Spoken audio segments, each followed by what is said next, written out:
ಎಲ್ಲರ ಮನೆಯಲ್ಲೂ, ಎಲ್ಲ ಸುದ್ದಿ ವಾಹಿನಿಗಳಲ್ಲೂ ಒಂದೇ ಸುದ್ದಿ ಹರಡ್ತಾ ಇರೋದು. ಪರೀಕ್ಷೆಗಳ ಹತ್ತಿರ ಬಂತು, ವಿದ್ಯಾರ್ಥಿಗಳಿಗೆ ಆ ಸಲಹೆಯನ್ನು ಕೊಡ್ತಾ ಇದೆ ಸರ್ಕಾರ, ಈ ಸಲಹೆಯನ್ನು, ಈ ರೀತಿಯ ನಿಯಮಗಳನ್ನು ತೆಗೆದುಕೊಳ್ತಾ ಇದೆ. ತಂದೆ ತಾಯಿಗಳಿಗೆ ಆತಂಕ ಹೆಚ್ಚಾಗಿದೆ. ಮಕ್ಕಳು ಪರೀಕ್ಷೆಗೋಸ್ಕರ ತಾವೇ ಪರೀಕ್ಷೆ ಎದುರಿಸ್ತಾ ಇದ್ದೀವಿ ಅನ್ನೋ ಅಷ್ಟು ಮಟ್ಟಿಗೆ ಪೋಷಕರು ಅವರು ಕೂಡ ಸಿದ್ಧವಾಗ್ತಿದ್ದಾರೆ. ಯಾಕೆಂದರೆ ಇನ್ನೇನು ಬೆರಳೆಣಿಕೆ ನಿಮಿಷಗಳಲ್ಲಿ SSLC ಪರೀಕ್ಷೆ ಮತ್ತು ಪಿ ಯು ಪರೀಕ್ಷೆಯಲ್ಲಿ ನನ್ನ ಮಕ್ಕಳು ಒಳ್ಳೆ ಅಂಕಗಳನ್ನು ಪಡ್ಕೊಳ್ಬೇಕು ಅಂತ ಪೋಷಕರು ನಿಜಕ್ಕೂ ಸಾಕಷ್ಟು ಆತಂಕದಲ್ಲಿದ್ದಾರೆ. ಮಕ್ಕಳಿಗಿಂತ ಹೆಚ್ಚು ಆತಂಕ ಪೋಷಕರದ್ದೇ ಆಗಿದೆ. ಆ ತಂದೆ ತಾಯಿಗಳ ಒತ್ತಡಕ್ಕೋಸ್ಕರ ಅದೆಷ್ಟೋ ಮಕ್ಕಳು, ಅಥವಾ ಟೀಚರ್ಸ್ಗಳ ಒತ್ತಡಕ್ಕೋಸ್ಕರ ಬಹುತೇಕ ಮಕ್ಕಳು ನಾನು ಓದಲೇಬೇಕು ಅಂತ ಅವರು ಕೂಡ ಮನಸ್ಸು ಮಾಡ್ತಾ ಇದ್ದಾರೆ. ಅಂಥ ಮಕ್ಕಳಲ್ಲಿ ಎಲ್ಲ ಮಕ್ಕಳು ಅಂತ ನಾನು ಹೇಳಲ್ಲ, ಕೆಲವು ಮಕ್ಕಳು ಅವರೇನು ಮಾಡ್ತಾ ಇದ್ದಾರೆ, ಓದಬೇಕು ಅನ್ನೋ ಆಸೆಯನ್ನು, ಸಂಕಲ್ಪವನ್ನು ಇಟ್ಕೊಂಡು, ಗುರಿಯನ್ನು ಇಟ್ಕೊಂಡು ಓದಲಿಕ್ಕೆ ಅಂತ ಹೋದರೆ ಅವರನ್ನು ಬೆಂಬಿಡದೆ ಕಾಡ್ತಾ ಇದೆ ನಿದ್ದೆ. ಭಾಳಷ್ಟು ವಿದ್ಯಾರ್ಥಿಗಳ ಸಮಸ್ಯೆ ಏನು ಅಂತಂದರೆ, ಓದಲಿಕ್ಕೆ ಕೂತ್ರೆ ಸಾಕು ನಿದ್ದೆ ಬರೋದು. ಸಿನಿಮಾ ನೋಡಬೇಕಾದ್ರೆ ನಿದ್ದೆ ಬರೋದಿಲ್ಲ, ಟಿ ವಿ ನೋಡಬೇಕಾದ್ರೆ ನಿದ್ದೆ ಬರೋದಿಲ್ಲ, ಮೊಬೈಲ್ ಹಿಡ್ಕೊಂಡ್ರೆ ನಿದ್ದೆ ಬರೋದಿಲ್ಲ, ಅಥವಾ ಹಿಂದಿನ ಮನೆಯವ್ರದ್ದು ಮುಂದಿನ ಮನೆಯವ್ರದ್ದು ಕತೆಗಳನ್ನು ಮನೆ ಮುಂದೆ ಕೂತ್ಕೊಂಡು ಮಾತಾಡ್ತಾ ಇದ್ದರೆ ನಿದ್ದೆ ಬರೋದಿಲ್ಲ. ಇವರೇನಾದರೂ ಬುಕ್ಕನ್ನು ಹಿಡ್ಕೊಂಡ್ರೆ ಸಾಕು ಆಟೋಮೆಟಿಕ್ಕಾಗಿ ನಿದ್ದೆಗೆ ಜಾರ್ಬಿಡ್ತಾರೆ. ಯಾಕೆ ಹಂಗೆ ಆಗ್ತಾ ಇದೆ? ಈಗ ಸಿನಿಮಾವನ್ನು ನೋಡ್ತಾ ಇರಬೇಕಾದಾಗ ಮಲಗಬೇಕಾಗಿತ್ತು, ಮಲಗೋದಿಲ್ಲ, ಸಿನಿಮಾ ನೋಡ್ತಾರೆ. ಬುಕ್ಕನ್ನು ಹಿಡಿದ್ರೆ ಯಾಕೆ ನಿದ್ದೆ ಬರ್ತಾ ಇದೆ ಅಂದರೆ, ಆ ವಿದ್ಯಾರ್ಥಿಗಳಿಗೆ ಆ ಬುಕ್ಕಿನ ಮೇಲೆ ಇರುವಂಥ ಆ ವ್ಯಾಮೋಹ, ಆಸಕ್ತಿ, ಹತ್ತಿರದ ಭಾವನೆ ಕಣ್ಮರಿ ಆದಾಗ ಅದು ಮೈಂಡ್ ಸಪೋರ್ಟ್ ಮಾಡಲ್ಲ, ಜೊತೆಗೆ ದೇಹ ಕೂಡ ಸಪೋರ್ಟ್ ಮಾಡ್ತಾ ಇರಲ್ಲ. ಅವಾಗ ಆಟೋಮೆಟಿಕ್ಕಾಗಿ ವಿದ್ಯಾರ್ಥಿಗಳಲ್ಲಿ ನಿದ್ದೆಗೆ ಹೋಗ್ತಾ ಇರ್ತಾರೆ. ವಿದ್ಯಾರ್ಥಿಗಳಲ್ಲಿ ನಿದ್ದೆ ಅನ್ನೋದು ಬರಲಿಕ್ಕೆ ಶುರುವಾಗ್ತಿರುತ್ತೆ. ಇದು ಸಾಕಷ್ಟು ವಿದ್ಯಾರ್ಥಿಗಳ ಸಮಸ್ಯೆ. ನಾನು ಬೇರೆ ಟೈಮ್ ಚೆನ್ನಾಗಿರ್ತೀನಿ, ಓದ್ಲಿಕ್ಕೆ ಕೂತ್ಕೊಂಡಾಗ ನಿದ್ದೆ ಬಂದುಬಿಡುತ್ತೆ ಸರ್, ಹಂಗೆ ಬುಕ್ ಇಟ್ಕೊಂಡು ಹಂಗೆ ಮಲಗಿಬಿಡ್ತೀನಿ ಅಂತ. ಪೋಷಕರ ಸಮಸ್ಯೆನೂ ಕೂಡ ಅಷ್ಟೇ. ಮಕ್ಕಳನ್ನ ಪಕ್ಕದಲ್ಲಿ ಕೂತ್ಕೊಂಡು ಬಲವಂತವಾಗಿ ಓದಿಸುವಂಥ ಕೆಲಸ ಪೋಷಕರು ಮಾಡ್ತಿರ್ತಾರೆ. ಯಾಕೆಂದರೆ ನನ್ನ ಮಕ್ಕಳು ಮಲಗಿಬಿಡ್ತಾರೆ ಅಂತ. ನಾನು ಇತ್ತೀಚೆಗೆ ಗಮನಿಸ್ತಾ ಇದ್ದೆ, ಒಬ್ಬ ತಾಯಿ ಮಾತಾಡ್ತಾ ಇದ್ದರು, ಮಗ ರಾತ್ರಿ 11 ಗಂಟೆ 12 ಗಂಟೆಗೆ ಓದ್ತಿರ್ತಾನೆ. ಅವನು ಓದ್ತಾ ಇದ್ದರೆ ನಾನು ಕೂಡ ಓದ್ದೆ ಮನೆ ಬಾಗಿಲಲ್ಲಿ ಕೂತ್ಕೊಂಡಿರ್ತೀನಿ ಅಂತ ಒಬ್ಬ ತಾಯಿ ಹೇಳ್ತಿದ್ಲು. ಯಾಕೆ ಹಂಗೆ ಹೇಳಿದ್ಲು ಅಂದರೆ, ಮಗ ಓದ್ಕೊಳ್ತಿದ್ದ, ತಾಯಿ ಹೋಗಿ ಮಲಗಬಹುದಿತ್ತಲ್ವಾ? ಇಲ್ಲ. ಒಂದು ವೇಳೆ ಏನಾದರೂ ಮಗ ಓದ್ಕೊಳ್ದಂಗೆ ಮಲಗಿಬಿಟ್ರೆ ಅವನು ಎಬ್ಬರಿಸೋದಕ್ಕೆ ಬೇಕಲ್ಲ ಅಂತ ಹೇಳಿ ಅಮ್ಮ ಕೂಡ ನಿದ್ದೆಗಟ್ಟು ಕೂತ್ಕೊಂಡು ಮಗನ ಮಲಗಬಾರ್ದು ಅಂತ ಹೇಳಿ ಆತ ಎಚ್ಚರವಾಗಿದ್ಲು. ಅಷ್ಟು ಮಟ್ಟಿಗೆ ಆ ನಿದ್ದೆ ಅನ್ನುವಂಥದ್ದು ನಮ್ಮ ವಿದ್ಯಾರ್ಥಿಗಳನ್ನು ಕಾಡ್ತಾ ಇದೆ. ಅದಕ್ಕೆ ಸಾಕಷ್ಟು ಕಾರಣಗಳಿರಬಹುದು ವಿದ್ಯಾರ್ಥಿಗಳೇ. ಉದಾಹರಣೆಗೆ ನಾನು ನಿಮ್ಗೆ ಹೇಳಿದೆ, ನಿದ್ದೆ ಯಾಕೆ ಬರ್ತಾ ಇದೆ, ನಿದ್ದೆ ಅರ್ಥ ಏನು ಅಂತಂದರೆ, ನಮ್ಮ ಮೆದುಳಿಗೆ ನೀವು ಓದುವಂಥ ಆ ಸಬ್ಜೆಕ್ಟ್ ಏನಾಗಿದೆ ಇಷ್ಟ ಆಗಿಲ್ಲದೆ ಇದ್ದಾಗ, ಅಥವಾ ನೀವು ಇಷ್ಟ ಆಗೋ ರೀತಿಯಲ್ಲಿ ಓದುವ ವಿಧಾನವನ್ನು ಅಳವಡಿಸ್ಕೊಳ್ಳದೆ ಇದ್ದಾಗ, ನಿಮ್ಮ ದೇಹ ಸಪೋರ್ಟ್ ಮಾಡದೇ ಇದ್ದಾಗ ಆಟೋಮೆಟಿಕ್ಕಾಗಿ ನಿಮಗೆ ನಿದ್ದೆ ಬರಲಿಕ್ಕೆ ಶುರುವಾಗ್ತಾ ಹೋಗುತ್ತೆ. ಅದಕ್ಕೆ ಸಾಕಷ್ಟು ವೈಜ್ಞಾನಿಕ ಕಾರಣಗಳು ಕೂಡ ಇದೆ. ಉದಾಹರಣೆಗೆ ಅತಿ ಹೆಚ್ಚು ಊಟ ಮಾಡೋದರಿಂದ ಕೂಡ ನಿದ್ದೆ ಬರುತ್ತೆ. ಭಾಳಷ್ಟು ಮಕ್ಕಳೇನು ಮಾಡ್ತಾರೆ, ಪರೀಕ್ಷೆ ಹಿತದೃಷ್ಟಿ ಅಂತ ಹೇಳಿ ನಾನು ಓದ್ಕೋಬೇಕು ಅನ್ನೋ ಸಂಕಲ್ಪ ಏನೋ ಇಟ್ಕೊಂಡಿರ್ತಾರೆ, ಗುರಿಯನ್ನು ಇಟ್ಕೊಂಡಿರ್ತಾರೆ. ಆದರೆ ಅತಿ ಹೆಚ್ಚು ಊಟ ಮಾಡಿಬಿಡ್ತಾರೆ. ಹೇಳಿರ್ತಾರೆ ಹಿತಮಿತವಾಗಿ ಆಹಾರವನ್ನು ತೆಗೆದುಕೊಳ್ಬೇಕು ಅಂತ. ಬೆಳಗ್ಗೆ, ಮಧ್ಯಾಹ್ನ ಮತ್ತು ರಾತ್ರಿ ಮಲಗಬೇಕಾದಾಗ 7-7:30 ಒಳಗೆ ಒಂದಷ್ಟು ಲಘು ಉಪಹಾರ ಇರಬೇಕು ಅನ್ನೋದು ವೈಜ್ಞಾನಿಕ ಆರೋಗ್ಯದ ಹಿತದೃಷ್ಟಿಯಿಂದ ಹೇಳುವಂಥದ್ದಿದೆ.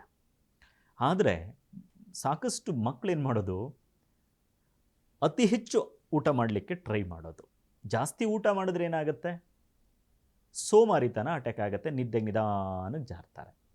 ಪಾಯಿಂಟ್ ನಂಬರ್ 2, ಎಣ್ಣೆಯಲ್ಲಿ ಕರಿದಂಥ ಖಾದ್ಯಗಳನ್ನು ತಿನ್ನೋದು, ಚಕ್ಲಿ, ನಿಪ್ಪಟ್ಟು, ಖಾರ, ಜೊತೆಗೆ ಈ ಫಾಸ್ಟ್ ಫುಡ್, ಜಂಕ್ ಫುಡ್ಗಳು ಮೊರೆ ಹೋಗೋದು. ಯಾವುದು ಮಸಾಲೆ ಪುರಿ, ಪಾನಿಪುರಿ, ಬೇಲ್ಪುರಿ, ಇನ್ನು ಗೋಬಿ ಮಂಚೂರಿ, ಈ ಥರದ್ದು ಒಂದಷ್ಟು ಫಾಸ್ಟ್ ಫುಡ್ಗಳ ಕಡೆ ಹೋದಾಗ ಆ ಎಣ್ಣೆಯ ಜಿಡ್ಡಿನ ಪದಾರ್ಥ ದೇಹದೊಳಗೆ ಸೇರಿಕೊಂಡಾಗ ಆಟೋಮೆಟಿಕ್ಕಾಗಿ ಅವರಿಗೆ ನಿದ್ದೆಗೆ ಜಾರಿಸುವಂಥ ಕೆಲಸ ಮಾಡುತ್ತೆ. ಆರಾಮಾಗಿ ಮಲಗಿಬಿಡೋಣಪ್ಪ ಅನ್ನೋ ಫೀಲ್ ಬರ್ತಾ ಹೋಗುತ್ತೆ. ಇದು ಸೋಮಾರಿತನ ಬರ್ಲಿಕ್ಕೆ ಶುರುವಾಗುತ್ತೆ. ಆನಂತರ ಹೋದಾಣ ಬೆಳಗಿನ ಜಾವ 3 ಗಂಟೆಗೆ ಅಲ್ರಾಮ್ ಇಟ್ಕೊಂಡು ಹೋದಾಣ ಅಂತ ಹೋಗಿ 3 ಗಂಟೆಗೆ ಅಲ್ರಾಮ್ ಇಟ್ಟರೆ 4 ಗಂಟೆಗೆ ಓದಿಸುತ್ತೆ. 4 ಗಂಟೆಗೆ ಓದಿಸೋಣ ಅಂತೇಳಿ 5 ಗಂಟೆಗೆ ಇಡ್ತಾರೆ, ಮತ್ತು 5 ಗಂಟೆಗೆ ಮತ್ತೆ ಆಫ್ ಮಾಡಿ 6 ಗಂಟೆಗೆ ಇಡ್ತಾರೆ. ಅಷ್ಟೊಂದು ಬೆಳಕರಿಯುತ್ತೆ, ಓದಲಿಕ್ಕೆ ಸಮಯ ಮುಗಿದೋಗಿರುತ್ತೆ. ಇದು ಈ ಮಕ್ಕಳು ಪರೀಕ್ಷೆಗಳನ್ನು ಹೆದರಿಸಬೇಕಾದ್ರೆ ಎಣ್ಣೆ ಪದಾರ್ಥಗಳನ್ನು, ಎಣ್ಣೆಯಲ್ಲಿ ಕರಿದ ಖಾದ್ಯ ಪದಾರ್ಥಗಳನ್ನು ತಿನ್ನೋದನ್ನು ಆದಷ್ಟು ನಿಯಂತ್ರಣ ಮಾಡಿ. ಇನ್ನು ನಿದ್ದೆಗೆ ಮೂಲ ಕಾರಣ ಕಡಿಮೆ ನೀರು ಕುಡಿಯೋದು. ಬೆಳಗ್ಗೆ ಊಟ ಮಾಡಬೇಕಾದ್ರೆ, ಮಧ್ಯಾಹ್ನ ಒಂದಷ್ಟು ಊಟ ಮಾಡಬೇಕಾದ್ರೆ ನೀರು ಕುಡಿದಿರ್ತಾರೆ. ಇನ್ನು ಯಾವುದೇ ಸಂದರ್ಭದಲ್ಲೂ ಕೂಡ ನೀರು ಕುಡಿಯೋದಿಲ್ಲ. ವೈಜ್ಞಾನಿಕ ಹಿತದೃಷ್ಟಿಯಲ್ಲಿ ಗಮನದಲ್ಲಿಟ್ಟುಕೊಂಡು ಹೇಳೋದಾದರೆ ಪ್ರತಿದಿನ 4 ಲೀಟರ್ ನೀರನ್ನು ಕುಡಿಬೇಕು, 4 ಲೀಟರ್ ನೀರನ್ನು ಕುಡಿಬೇಕು ಅನ್ನೋದಿದೆ. ಎಷ್ಟೋ ಮಕ್ಕಳು 1 ಲೀಟ್ರು ಅಥವಾ 1.5 ಲೀಟ್ರ್ ಕುಡಿದು ಅಲ್ಲೇ ಸುಮ್ಮನೆ ಆಗಿಬಿಡ್ತಾರೆ. ಯಾವಾಗ ನಮ್ಮಲ್ಲಿ ಆ ನೀರನ್ನು ಒಳಗಡೆ ದೇಹಕ್ಕೆ ಸೇರಿಸದೆ ಹೋದಾಗ ಆ ರಕ್ತ ಸಂಚಲನ ಆಗೋದು ನಿಲ್ತಾ ಹೋಗುತ್ತೆ, ಕಡಿಮೆ ಆಗ್ತಾ ಹೋಗುತ್ತೆ. ಆವಾಗ ನಮ್ಮಲ್ಲಿ ಆಸಕ್ತಿ ಅನ್ನೋಂಥದ್ದು ಕಡಿಮೆ ಆಗುತ್ತೆ, ನಿದ್ದೆಗೆ ಜಾರ್ತಾ ಹೋಗ್ತೀವಿ, ನಾವು ನಿಶಕ್ತಿಗೊಳ್ತಾ ಹೋಗ್ತೀವಿ. ಹಾಗಾಗಿ ಒಂದು ನೀರು ಕಡಿಮೆ ಕುಡಿಯೋದನ್ನು, ಇದು ಒಂದು ನಿದ್ದೆಗೆ ಮೂಲ ಕಾರಣ. ಇನ್ನೊಂದು ವಿಶೇಷ ಏನು ಅಂತಂದರೆ, ಬಹಳಷ್ಟು ವಿದ್ಯಾರ್ಥಿಗಳು ಓದುವ ಕ್ರಮ ಬದಲಾಯಿಸೋದಿಲ್ಲ. ಅಂದರೆ ಒಂದು ಜಾಗದಲ್ಲಿ, ಒಂದು ಕೊಠಡಿಯಲ್ಲಿ ಕ್ರಮಬದ್ಧವಾಗಿ ಕೂತ್ಕೊಂಡು ಓದಬೇಕು ಅಂತ ಇಟ್ಕೊಂಡಿರ್ತಾರೆ ಟೈಮ್ ಟೇಬಲಲ್ಲಿ, ಅದೇ ಥರ ಓದ್ತಿರ್ತಾರೆ. ಆದರೆ ಒಂದು ಸಬ್ಜೆಕ್ಟನ್ನು 1 ಗಂಟೆ ಅಥವಾ 45ರಿಂದ 50 ನಿಮಿಷ ಅಂತ ಇಟ್ಕೊಂಡು 1 ಗಂಟೆ ಒಳಗೆ ಮುಗಿಸಿ ಆನಂತರ ಎದ್ದು ಒಂದಷ್ಟು ವಾಕ್ ಮಾಡಿ 5-10 ನಿಮಿಷಗಳ ಕಾಲ ನೀರನ್ನು ಕುಡಿದು ಮತ್ತೆ ಯಥಾ ಪ್ರಕಾರ ಕೂತ್ಕೊಳ್ಬೇಕಾಗಿದೆ. ಆವಾಗ ನಿಮ್ಮಲ್ಲೇನಾಗುತ್ತೆ, ಆಸಕ್ತಿ ಅನ್ನೋದು ಹೆಚ್ಚುತ್ತಾ ಹೋಗುತ್ತೆ. ನಿಮ್ಮಲ್ಲಿ ಓದುವಂಥ ಆ ಮನಸ್ಥಿತಿಗೆ ಒಂದು ಹಿಂಪು ಕೊಟ್ಟಂಗೆ ಆಗುತ್ತೆ, ಒಂದು ಶಕ್ತಿ ಕೊಟ್ಟಂಗೆ ಆಗುತ್ತೆ. ನಾವೇನು ಮಾಡ್ತೀವಿ, ಕಂಟಿನ್ಯೂಟಿ 1 ಗಂಟೆ 2 ಗಂಟೆ 3 ಗಂಟೆ ಕಂಟಿನ್ಯೂಟಿ ಎದ್ದೇಳದಂತೆ ನೀರು ಕುಡಿದಂತೆ ಸುಮ್ಮನೆ ಓದ್ತಾ ಇರೋದು. ಇದು ಓದಿದ್ದೇ ಓದ್ತಾ ಹೋದಾಗ, ಬರೆದಿದ್ದೇ ಬರಿತಾ ಹೋದಾಗ ಆಟೋಮೆಟಿಕ್ಕಾಗಿ ನಿಮ್ಮ ನಿದ್ದೆಗೆ ಹೋಗ್ತೀರಿ. ಇನ್ನೊಂದು ಬಯಾಟ್ ಮಾಡೋದು, ಕಂಠಪಾಠ ಮಾಡೋದು. ಸಬ್ಜೆಕ್ಟ್ ಬರೋವರೆಗೂ ಬಿಡದೆ ಕಂಠಪಾಠ ಮಾಡ್ತಾ ನಿಮಗೇನಾಗುತ್ತೆ ಅಂದರೆ ನಿದ್ದೆ ಬರಲಿಕ್ಕೆ ಶುರುವಾಗುತ್ತೆ. ಜೊತೆಗೆ ಒಂದು ಗಮನದಲ್ಲಿರಲಿ, ಕಂಠಪಾಠವನ್ನು ಮಾಡಿ ಎಲ್ಲವನ್ನ ಮಾಡಬೇಡಿ. ಕೆಲವು ಸೂತ್ರಗಳು ಗೊತ್ತಾಗಲಿಲ್ಲ ಅಂದಾಗ, ಕೆಲವೊಂದು ಆ ಲೈನುಗಳು ನಿಮಗೆ ಮರ್ತೋಗ್ತಿದೆ ಅಂದಾಗ ಅದನ್ನು ಬರೆದು ಕಂಠಪಾಠ ಮಾಡಿಟ್ಕೊಳ್ಳಿ. ಇಡೀ ಪುಸ್ತಕವನ್ನು ಕಂಠಪಾಠ ಏನಾದರೂ ನೀವು ಮಾಡಲಿಕ್ಕೆ ಹೋದರೆ ಭಯ ಬಂದಾಗ ಎಲ್ಲವನ್ನ ಮರ್ತೋಗ್ತೀರಿ. ಹಾಗಾಗಿ ಇದು ಗಮನದಲ್ಲಿಟ್ಕೊಳ್ಳಿ. ನೀವು ಆಗಾಗ ಚೇಂಜ್ ಮಾಡ್ತಾ ಇರಿ ಆ ಜಾಗವನ್ನು, ಆ ಪ್ಲೇಸನ್ನು. ಮತ್ತು ಎದ್ದು ಯಾವ ರೀತಿ ಕ್ರಮಬದ್ಧತೆ ಇಟ್ಕೊಂಡು ನೀವು ಅದು ಓದುವ ಕ್ರಮ ಇದೆ ಅದನ್ನು ಅನುಸರಿಸ್ತಾ ಹೋಗಿ. ಒಂದೇ ಕಡೆ ಕೂತ್ಕೊಂಡು ಗಂಟೆಗಳ ಗಟ್ಟಲೆ 5-6 ಸಬ್ಜೆಕ್ಟ್ಗಳನ್ನು ಓದೋದನ್ನು ಮಾಡಲಿಕ್ಕೆ ಹೋಗಬೇಡಿ. ಇನ್ನೊಂದು ಏನಪ್ಪ ಅಂದರೆ, ಈ ನಿದ್ದೆಗೆ ಮೂಲ ಕಾರಣ ಪ್ರೀತಿಯ ಮಕ್ಕಳೇ, ಪರೀಕ್ಷೆ ಭಯ ಮತ್ತು ಆತಂಕ.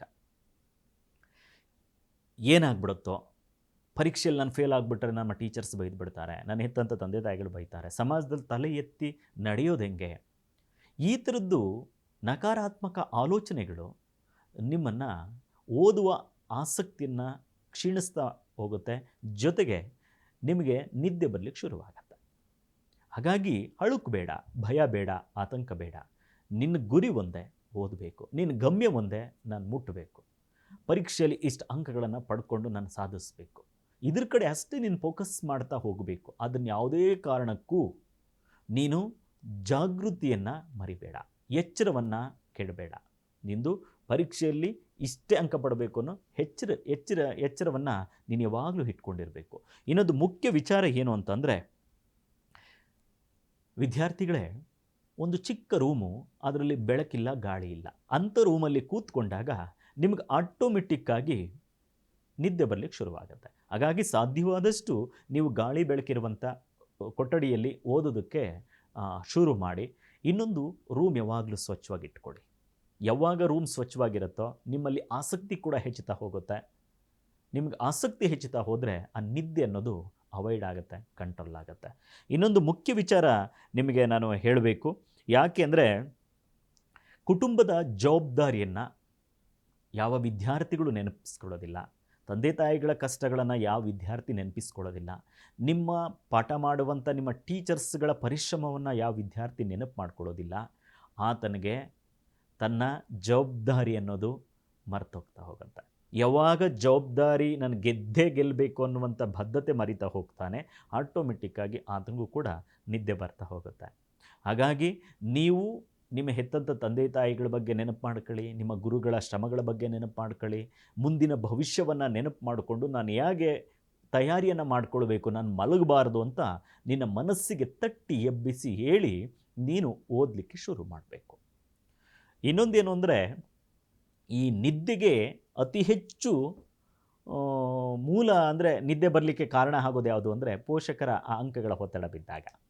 ಇಷ್ಟೇ ಅಂಕ ತೆಗೆದುಕೊಳ್ಬೇಕು ಅಂದಾಗ ನಿನ್ನಲ್ಲಿ ಒಂದು ಒತ್ತಡ ಹೆಚ್ಚು, ಅದ್ರ ಬಗ್ಗೆ ಆಲೋಚನೆ ಮಾಡಿ ಮಾಡಿ ಮಾಡಿ ನಿನಗೆ ನಿರಾಸಕ್ತಿಯನ್ನು ಹೊಂದಿ ನೀನು ನಿದ್ದೆಗೆ ಜಾರಲಿಕ್ಕೆ ಕೂಡ ಇದು ಒಂದು ಕಾರಣ ಆಗುತ್ತೆ. ಹಾಗಾಗಿ ನಾನು ಪೋಷಕರ ಬಗ್ಗೆ, ಪೋಷಕರು ಮಕ್ಕಳಿಗೆ ಯಾವ ರೀತಿ ಸಹಕಾರ ಮಾಡಬೇಕು ಅನ್ನೋದ್ರ ಬಗ್ಗೆನೂ ಕೂಡ ಮುಂದಿನ ಒಂದು ವಿಡಿಯೋದಲ್ಲಿ ನಾನು ಮಾತಾಡ್ತಾ ಹೋಗ್ತೀನಿ. ಇನ್ನೊಂದು ಮುಖ್ಯ ಇದಕ್ಕೆ ಪರಿಹಾರ ಏನು ಸರ್? ನಿದ್ದೆ ಬರ್ತಾ ಇದೆ, ನೀವು ಹೇಳಿಬಿಟ್ರಿ ಇವೆಲ್ಲ ಕಾರಣ, ತಿನ್ನೋ ಆಹಾರ ಪದ್ಧತಿ, ಕುಡಿಯೋ ನೀರಿನ ವಿಚಾರ ಇರಬಹುದು, ನಾವು ವಾಕ್ ಮಾಡದೆ, ಬೆಳಗ್ಗೆದ್ದು ವ್ಯಾಯಾಮ ಮಾಡದೆ, ಜಾಗಿಂಗ್ ಮಾಡದೆ, ನಾವೇನು ಮಾಡೋದು ಹಂಗೆ ಅಲ್ಲೇ ಮಲಕ್ಕೊಂಡಿದ್ದು ಅಲ್ಲೇ ಎದ್ದು ಹಾಗೆ ಪ್ರತಿದಿನ ಮಲಗ್ತಾನೇ ಇದ್ಬಿಡ್ತೀವಿ ಅನ್ನೋ ಅಷ್ಟು ಸಮಸ್ಯೆಗಳಿಗೆ ಕಾರಣಗಳನ್ನು ಹೇಳ್ಕೊಂಡು ಬಂದ್ರಿ. ಅದಕ್ಕೆ ಪರಿಹಾರ ಏನು? ನಿದ್ದೆ ಬರ್ತಾ ಇದೆ ಅಂದ ಕೂಡಲೇ ನೀವುಗಳೇನು ಮಾಡಬೇಕು ಅಂದರೆ ತಟ್ಟನೆ ಮುಖಕ್ಕೆ ನೀರನ್ನು ಹಾಕಬೇಕು. ಇದು ಎಚ್ಚರಿಕೆ ಗಂಟೆ. ನೀರು ಹಾಕಿದಾಗ ನಮಗೊಂದಷ್ಟು ಹೊಸ ಚೈತನ್ಯ ಮೂಡಿದಷ್ಟು ಅನುಭವ ಆಗುತ್ತೆ. ಅದು ಓದಲಿಕ್ಕೆ ಒಂದು ಒಳ್ಳೆಯ ಹಾದಿಯನ್ನು ಮಾಡಿಕೊಡುತ್ತೆ. ಇನ್ನೊಂದು ವಿಚಾರ ಏನು ಅಂತಂದರೆ, ಲಘು ವ್ಯಾಯಾಮವನ್ನು ಮಾಡಿ, ಸಾಧ್ಯವಾದಷ್ಟು ವಾಕ್ ಮಾಡ್ತಾಯಿರಿ, ಎಕ್ಸಸೈಸ್ ಮಾಡ್ತಾಯಿರಿ. ಕೇವಲ ಓದೋದು, ಕೂತ್ಕೊಳ್ಳೋದು, ತಿನ್ನೋದು, ಮಲಗೋದು ಇಷ್ಟೇ ಮಾಡಿದೆ ಲವಲವಿಕೆಯಿಂದ ನಾವು ಓದಬೇಕು, ನಿದ್ದೆ ಬರಬಾರ್ದು ಅಂತಂದರೆ ನೀವು ಬೆಳಗ್ಗೆ ಹಾಗೂ ಸಂಜೆ ಲಘು ವ್ಯಾಯಾಮಗಳನ್ನು ಕೂಡ ಮಾಡ್ತಾಯಿರಿ. ಇನ್ನೊಂದು ವಿಚಾರ ನಿಮ್ಮ ಗಮನಕ್ಕಿರಲಿ, ಯಾವಾಗ ನಿಮಗೆ ನಿದ್ದೆ ಬರ್ತಾ ಹೋಗುತ್ತೋ ಆವಾಗ ಜೋರಾಗಿ ಓದಲಿಕ್ಕೆ ಶುರು ಮಾಡಿ. ನೀವು ಜೋರಾಗಿ ಅದೇ ಇದನ್ನು ಗಟ್ಟಿಯಾಗಿ ಓದಲಿಕ್ಕೆ ಶುರು ಮಾಡಿ. ಆವಾಗ ನಿಮಗೆ ನಿದ್ದೆ ಅವಾಯ್ಡ್ ಮಾಡುತ್ತೆ. ಇನ್ನೊಂದು ಪ್ರಮುಖ ವಿಚಾರ ಏನು ಅಂತಂದರೆ, ಹೆಚ್ಚು ನೀರನ್ನು ಕುಡಿತಾ ಇರಿ, ಜೊತೆಗೆ ಮಲಗ್ಕೊಂಡು ಓದೋದು ಇದು ಭಾಳ ಸೂಕ್ಷ್ಮವಾಗಿ ವಿದ್ಯಾರ್ಥಿಗಳು ಗಮನಿಸಬೇಕು. ಭಾಳಷ್ಟು ವಿದ್ಯಾರ್ಥಿಗಳು ನೋಡಿದ್ದೀನಿ, ಓದಬೇಕಾದಾಗ ಪುಸ್ತಕಗಳನ್ನು ಎದೆ ಮೇಲೆ ಇಟ್ಕೊಂಡು ಮಲಗ್ಕೊಂಡು ಓದುವಂಥ ಭಂಗಿಗಳನ್ನು ನೋಡಿದ್ದೀನಿ. ದಯವಿಟ್ಟು ಹಿಂಗೆ ಮಾಡಬೇಡಿ, ಅದು ನಿಮ್ಮನ್ನು ನಿದ್ದೆಗೆ ಜಾರಿಸುತ್ತೆ. ನಾನು ಹೇಳಿದ್ದೀನಿ, ಋಷಿ ಮುನಿಗಳ ಥರ ಕೂತ್ಕೋಬೇಕು, ಸಾಧು ಸಂತರ ಥರ ಧ್ಯಾನಕ್ಕೆ ಕೂತ್ಕೊಂಡಿರ್ತಾರಲ್ಲ ಆ ರೀತಿ ಸೊಂಟವನ್ನು ಎತ್ತು ಕೂತ್ಕೊಂಡು ಗಂಭೀರವಾಗಿ ಕೂತ್ಕೊಂಡು ನೀವು ಓದಲಿಕ್ಕೆ ಶುರು ಮಾಡಿದಾಗ ಆ ನಿದ್ದೆ ಕಂಟ್ರೋಲ್ ಆಗುತ್ತೆ, ಅವಾಯ್ಡ್ ಆಗುತ್ತೆ ಅಂತ. ಇವಿಷ್ಟು ಪರಿಹಾರಗಳನ್ನು ನೀವು ಮೈಗೂಡಿಸ್ಕೊಳ್ಬೇಕು. ಇದನ್ನು ಗಮನದಲ್ಲಿಟ್ಕೊಂಡೇ ಹೋಗಿ. ಅದಕ್ಕೆ ಇನ್ನೊಂದು ವಿಚಾರ ಕೊನೆಯದಾಗಿ ನಾನು ಹೇಳೋದೇನಪ್ಪ ಅಂದರೆ, ತೀರಾ ನಿದ್ದೆ ತುಂಬ ಬರ್ತಾ ಇದೆ, ಕಂಟ್ರೋಲ್ ಮಾಡೋಕ್ಕಾಗ್ತಾ ಇಲ್ಲ ಅಂತಂದ್ರೆ ಬಲವಂತವಾಗಿ ಏನೋ ಓದಲಿಕ್ಕೆ ಹೋಗ್ಬೇಡಿ. ಒಂದು 15ರಿಂದ 20 ನಿಮಿಷ ಮಲಗಿಬಿಡಿ. ಆಮೇಲೆ ಎದ್ದು ಓದಲಿಕ್ಕೆ ಶುರು ಮಾಡಿ, ನಿದ್ದೆ ಕಂಟ್ರೋಲ್ ಆಗುತ್ತೆ ತಣ್ಣೀರನ್ನು ಹಾಕಿ. ಇದು ಒಂದು ಕಾರಣಗಳಾದರೆ, ಈ ನಿದ್ದೆ ಯಾಕೆ ಬರುತ್ತೆ ಅಂದರೆ, ಕೆಲವೊಂದು ಸಲ ಕ್ರಮಬದ್ಧತೆಯ ಟೈಮ್ ಟೇಬಲಲ್ಲಿ ನಾನು ಗಂಟೆಗಟ್ಟಲೆ ನಿದ್ದೆಗೆಟ್ಟು ಓದಿದ್ರೆ ಬಂದುಬಿಡುತ್ತಪ್ಪ ಅನ್ನೋ ಆಲೋಚನೆ ಇಟ್ಕೊಂಡು ಓದಲಿಕ್ಕೆ ಶುರು ಮಾಡೋದು.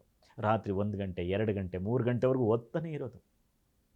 ಅದೇನಾಯಿತು, ನಿಮಗೆ ರಾತ್ರಿಯೆಲ್ಲ ನಿದ್ದೆಗಟ್ಬಿಟ್ಟಿರ್ತೀರಿ ಮತ್ತು ಓದಲಿಕ್ಕೆ ಹೋದರೆ ನಿದ್ದೆ ಬರಲಿಕ್ಕೆ ಶುರುವಾಗುತ್ತೆ. ಹಾಗಾಗಿ ಗಂಟೆಗಟ್ಟಲೆ ನೀವು ಓದೋದು ಇಂಪಾರ್ಟೆಂಟ್ ಆಗಿರೋದಿಲ್ಲ. ಏಕಾಗ್ರತೆಯಿಂದ ಕಡಿಮೆ ಸಮಯ ಆದರೂ ಓದಿದ್ದೀನಾ ಅನ್ನೋದೇ ಭಾಳ ಮುಖ್ಯ. ಅದನ್ನು ನೀವು ಟೈಮ್ ಟೇಬಲಲ್ಲಿ ನೋಡ್ಕೊಳ್ಳಿ. ನಾನು ಮುಂದಿನ ಹೆಂಗೆ ಓದಬೇಕು ಅನ್ನೋದ್ರ ಬಗ್ಗೆ ನಾನು ಹೇಳ್ತೀನಿ, ಆವಾಗ ಈ ವಿಚಾರವನ್ನು ನಾನು ಮಾತಾಡ್ತೀನಿ. ಹಾಗಾಗಿ ಮಕ್ಕಳೇ, ನಿಮಗೆ ಹೇಳೋದಿಷ್ಟೇ, ನಿದ್ರೆ ನೀವು ತಿನ್ನೋ ಆಹಾರ, ನಿಮ್ಮ ನಡೆ, ನಿಮ್ಮ ನುಡಿ, ನಿಮ್ಮ ಓದುವ ಆ ಕ್ರಮ ನಿಯಮಗಳಲ್ಲಿ ಅಡಗಿದೆ. ಅದನ್ನು ನೀವು ಕ್ರಮಬದ್ಧವಾಗಿ ನಿಭಾಯಿಸ್ತಾ ಹೋದರೆ ನಿದ್ರೆಯನ್ನು ಅವಾಯ್ಡ್ ಮಾಡ್ಬೋದು. ಶುಭವಾಗಲಿ.